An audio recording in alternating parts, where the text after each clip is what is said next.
யாராவது ஏமாத்திருக்காங்களா? துரோகத்தை அனுபவிச்சிருக்கீங்களா? அதை நினைச்சு கஷ்டப்பட்டுட்டு இருக்கீங்களா? அதுக்கு அவசியமே இல்லை. ஏன்னா அதெல்லாம் உங்களுக்கான ஆசீர்வாதம். யோசேப்புடைய சகோதரர்கள் யோசேப்ப குழியில போட்டாங்க. அவனை எப்படியாவது கொலை செய்யணும்னு நினைச்சாங்க. ஏன் தேவன் யோசேப்புக்கு உதவி செய்யல? ஏன் அவரை காப்பாத்தல? அப்படிலாம் நம்ம யோசிக்கலாம்.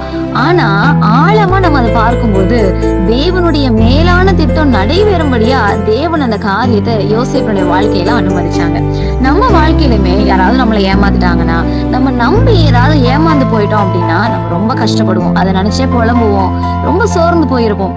ஆனா கொஞ்சம் யோசித்து பாருங்களேன், இப்ப நம்ம நினைச்சு கஷ்டப்படக்கூடிய விஷயங்களை ஒரு 2 வருஷத்துக்கு அப்புறமோ ஒரு 3 வருஷத்துக்கு அப்புறமோ ஏன் 1 வருஷத்துக்கு அப்புறம் யோசிச்சு பார்த்தா கூட தேவன் என்னை எப்படியா வழி நடத்திருக்காங்க, எவ்வளவு பெரிய ஆபத்துல இருந்து என்னை காப்பாத்திருக்காங்கன்னு சொல்லி தேவனுடைய மேலான அன்பை நம்ம புரிஞ்சுக்குவோம். அவருடைய திட்டம் நம்மளுடைய வாழ்க்கையில் நிறைவேறும்படியா தேவன் ஒரு சில தாமதங்களையும் ஒரு சில சூழ்நிலைகளும் நம்ம வாழ்க்கையில நடக்கும்படியா அனுமதிக்கிறாங்க. இதை நம்ம புரிஞ்சுக்கும் போது துரோகங்களை குறிச்சோ ஏமாற்றங்களை குறிச்சோ கஷ்டப்படுறவங்களா இருக்க மாட்டோம்.